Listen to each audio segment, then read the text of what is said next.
আগের দিন সন্ধ্যাবেলা কইকেই চন্দন ঘষছে, কেন না রাম রাজা হবে তাই চন্দন ঘষছে। আর একটু সামর্থ্য দাও জবিতাই জয় রাধেশ্যাম, ঠিক আছে চন্দন ঘষছে না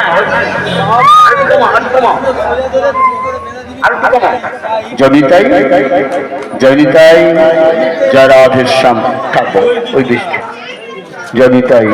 তাহলে বাপের বাড়ির দাসী মন্থরা এসেছে, কৈকেয়ীর বাপের বাড়ি একজন দাসী ছিল মন্থরা। মন্থরা যখন এসেছে জিজ্ঞাসা করছে যে কৈকেয়ী কি করছিস? কৈকেয়ী বলেছিল আমার ছেলে রাম রাজা হবে তাই চন্দন ঘষছি। মন্থরা বলেছিল তোর লজ্জা হলো না? তোর ছেলে রাম, ও তো কৌশল্যার ছেলে রাম।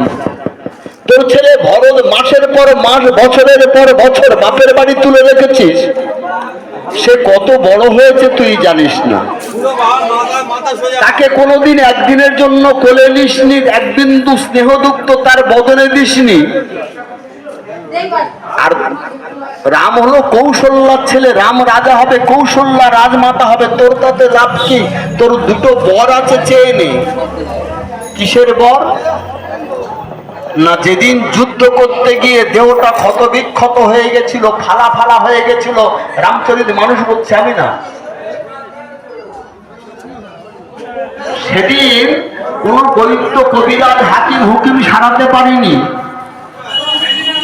একটা দৈত্য এসে বলেছিল ওই সমস্ত ক্ষত সারবে কিভাবে?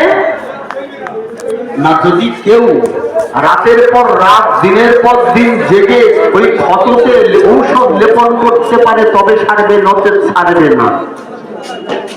সেদিন ওই কৌশল্যার কৈকেয়ী সুমিত্রা পালিয়েছিল, তুই ছিলিস, তোর সেবায় যত্নে দশরথ মহারাজ ছেড়ে গিয়ে একটা বর দিতে চেয়েছিল, সেদিন বর নিসনি, বলেছিলিস পরে নেব। আর একটা বর, আর একটা বর কি না মহারাজ দশরথের আমলে একটা ফোড়া হয়েছিল, তখন তো ছুরি কাঁচি নেই বাবা, ওষুধের দ্বারায় ফোড়া হলে তাকে ফাটাতে হতো। যখন কোন বৈদ্য কবিরাজ হাকিম হুকিম পারল না, একজন কবরেজ বলেছিল ওই ফোড়াটা ফাটবে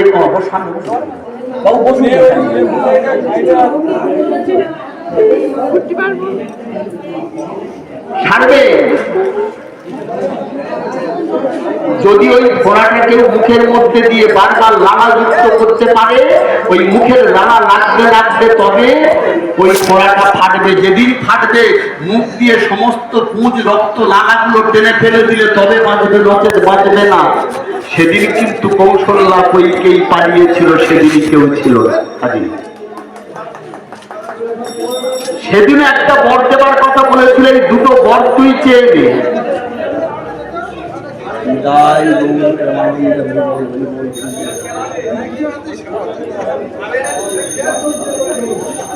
সেদিন কিন্তু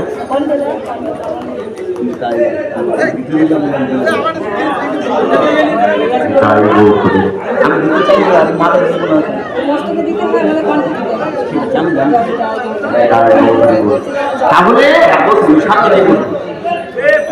এখন কোনো ঝামেলা নেই, কোনো যখন নেই, যে কজন আছে বসে বসে শুনলে হবে। তাহলে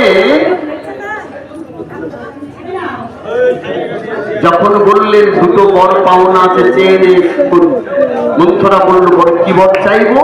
না প্রথম বর চাইবি তোর ছেলে ভরত রাজা হবে, আর দ্বিতীয় বরে 14 বছরের জন্য রাম বনে চলে যাবে। নিতাই গৌর প্রেমানন্দ হরি বল। কৈকেয়ী বলেছিল পারবো না। কেন? রামকে আমি বড় ভালোবাসি, কোনো কিছুর বিনিময়ে আমি রামকে হারাতে পারবো না।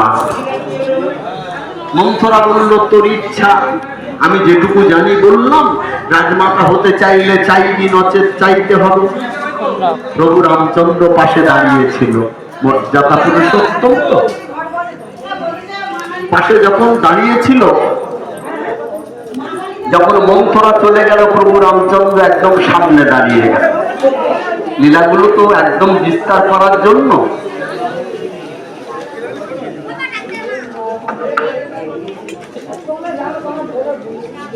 তাহলে প্রভু রামচন্দ্র যখন সামনে দাঁড়িয়েছে, মা চন্দন ঘষতে ঘষতে একটু দুধ আর অন্য মেয়েকে চটকে বলছে, রাম খাবি না, দুধা পাই, সকাল হলে তো রাজা হবে, তাহলে আয় তোকে খাইয়ে দিই। প্রভু রামচন্দ্র সামনে দাঁড়ালেন, এক গ্রাস করে 2 গ্রাস সেবার পরে তৃতীয় গ্রাস নিয়েছে। চতুর্থ গ্রাস যখন মা নিয়ে দিতে চাইল, প্রভু রামচন্দ্র হাতটা ধরে নিজের মাথায় নিল, হাতটা উচ্ছিষ্ট হাতটা নিয়ে বলে উঠল, মা আমি তোমার কাছে তো কিছু চাইনি, কোনোদিন আর চাইব? মাতা কইকেই বলেছিল, রাম রে তোকে দেবার মতো তো কিছু নেই, অদেবার মতো যা ছিল সব তোকে দিয়ে দিয়েছি। আমি আমার নিজের ছেলে ভরতকে কোনোদিন দিইনি, যা ছিল সব তোকে দিয়েছি, স্নেহ ভালোবাসা যা কিছু সব তোকে দিয়েছি। আমার ভরত কত বড় হয়েছে আমি আজও দেখিনি, তুই ইচ্ছা। প্রভু রামচন্দ্র বলেছিল, মা আমি যদি যা চাইব তুমি যদি দাও, তোমার ছেলে ভরত তোমাকে কোনোদিন মা বলে ডাকবে না। মাতা কইকেই বলেছিল, রামরে আমি ভরত কত বড় হয়েছে আজও জানি না, তার কেমন দেখতে হয়েছে আমি দেখিনি কোনোদিন তাকে আজ পর্যন্ত। রাম ভরত রাম হল, তুই তো আমাকে মা বলে ডাকবি, তুই যা যা চাইবি তাই দিয়ে দেব। প্রভু রামচন্দ্র কিছুক্ষণ পরে বলে উঠল, মা আমি যা চাইব তুমি যদি দাও, তোমার ছেলে ভরত কোনদিন মা বলে ডাকবে না, জগৎ তোমাকে রাক্ষসী বলবে। বলেছিল, রাম তুই তো মা বলবি, তোর মুখের একদিন তো হাসি দেখার জন্য জগৎ যদি আমাকে রাক্ষসী বলে, বলুক তুই বল কি চাস। আবার কিছুক্ষণ পরে প্রভু রামচন্দ্র বলে উঠল, মা আমি যা চাইব যদি তুমি দাও, অতি অল্প বয়সের মধ্যে তুমি বৈধব্য জীবন পালন করবে না। ওরে রাম, এমন কি বস্তু তুই আমার কাছে চাইবি যা দিলে আমি আমার বৈধব্য জীবন পালন করতে হবে? কিছুক্ষণ চুপ করে থেকে মা কইকেই বলেছিল, রাম রাম রে, পুনরূপী জননম পুনরূপী মরণম পুনরূপী জননী জঠরে শয়নম কর্ম বিপাকে গতাগতি পুনঃ পুনঃ প্রত্যেকটা মানুষকে আসতে হবে, যেতে হবে। পুরুষের 10 দশা, নারীর দশা 3। অভাগা পুরুষের দশা বুঝবে একদিন, কিন্তু নারীর কোনো দশা ঘোচে না। 3টি দশা আছে, মা ক্ষমা করবেন। প্রত্যেকটা মাকে নিতে হবে, কুমারী, সধবা, শেষ বিধবায় 3টে পালন করতে হবে। তোমাকে বৈধব্য জীবন পালন করতে হবে। বলেছিল রাম, একদিন না একদিন আমাকে তো বৈধব্য জীবন পালন করতে হবে, যদি তোর জন্য আগে হয় হোক, বল কি চাস। প্রভু রামচন্দ্র বলেছিল, মা তোমার কি মনে আছে সেই পূর্বের কথা? পিতার কাছে 2টো বর পাওনা আছে, মায়ের বুকটা যেন ফালা ফালা হয়ে গেল কষ্টে দুঃখে। কারণ একটু আগে, কিছুক্ষণ আগে মন্থরা যে কথা বলে গেল সে কথা তো রাম বলছে, আর কিছু বলছে না। হ্যাঁ রাম মনে আছে, যাও এখন দ্বিতীয় প্রহরে গিয়ে তুমি পিতার কাছে চেয়ে নাও 2টো বর। বলরাম কি চাইব? মাগো, প্রথম বর চাইবে তোমার ছেলে ভরত সিংহাসনে বসবে, রাজা হবে। দ্বিতীয় বরে যেন আমি রাম 14 বৎসরের জন্য বনবাসে হয় না। রামের কথা তুই বলিস না, তুই অন্য কিছু চাও, অন্য কিছু দেবো, কিন্তু তুই নিজে নিজে আমার কাছ থেকে এইটা চাস না, আমি তোকে দিতে পারবো না। আমি তোকে জীবনের থেকে বেশি ভালোবাসি। প্রভু রামচন্দ্র বলেছিল, মা আমি কথা দিলাম তুমি যখন আমাকে ডাকবে, যেভাবে ডাকবে আমি তোমাকে দেখা দেব, তুমি আমাকে বিদায় দাও। একবারও তাকিয়ে দেখো মা, আমি এসেছি জগতে জগৎ উদ্ধার করার জন্য। পাশানি অহল্যাকে উদ্ধার করে এসেছি, বাকি আছে সময়, বাকি আছে মাধব পান্নিকি পাঠ। খবরই আজও পর্যন্ত আমার জন্য দরজায় বসে খাবে।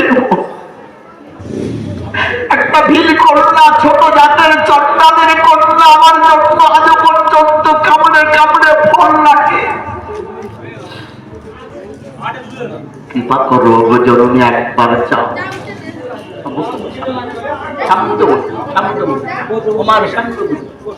ওর জায়গা ছিল আপনার একদম সামনে বসুন।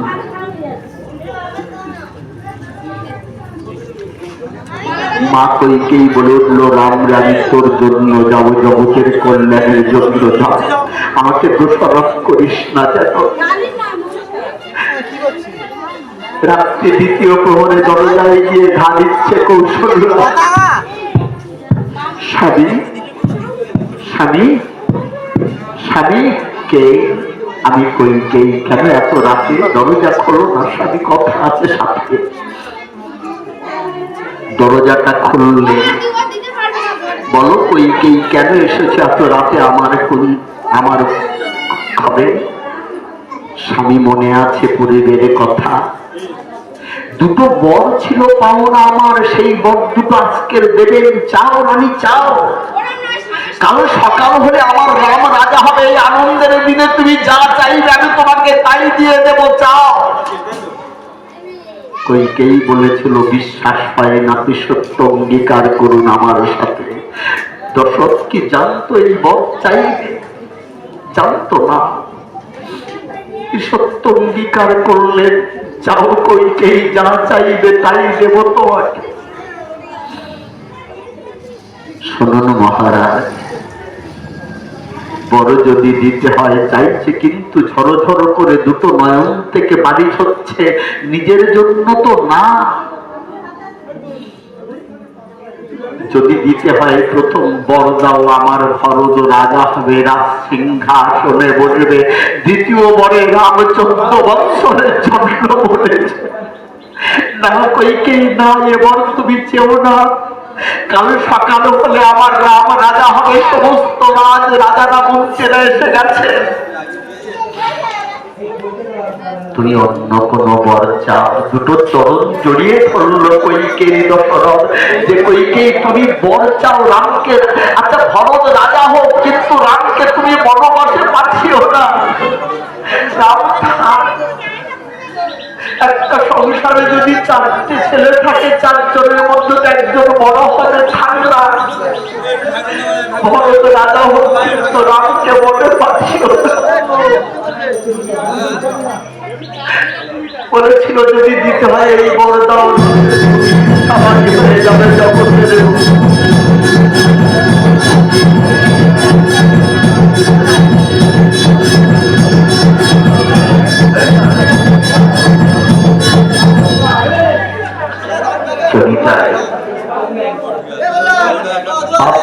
কথা রাখার জন্য বললেন, যাও দিলাম তোমার ছেলে ভরত রাজা হবে, আর আমি 14 বৎসরের জন্য বনবাস দিলাম, যাও। সঙ্গে সঙ্গে প্রভু রামচন্দ্র রেডি ছিল, একদম বনবাসের বেশটা পরিধান করে সামনে দাঁড়িয়ে গেলেন। দশরথের দুটো চোখ থেকে দুটো নয়ন থেকে ঝরঝর করে ঝরছে, যেন সন্তানের বদলের দিকে তাকাতে পারছে না দশরথ। কিছুক্ষণ পরে দেখা গেল জানকী মা,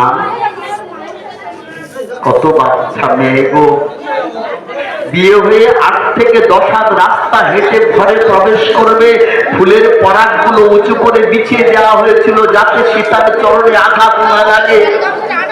ফুলের ওপর হাঁটতে হাঁটতে সমস্ত শরীরটা দ্রব হয়ে গেছিল। সেই জানকী, সেই মা সীতা জননী আজকের বনবাসের বেশটা পরে স্বামীর পিছনে দাঁড়িয়ে। প্রভু রামচন্দ্র বলল, জানকী এটা ভালো না, বনের কি ভয়ঙ্কর পরিণতি তুমি জানো না। অনেক হিংস্র বাঘ, ভাল্লুক, সিংহ, শিয়াল আছে, বনের ভয়ঙ্কর পরিণতি তুমি সহ্য করতে পারবে না। তুমি বাপের বাড়িতে যাও,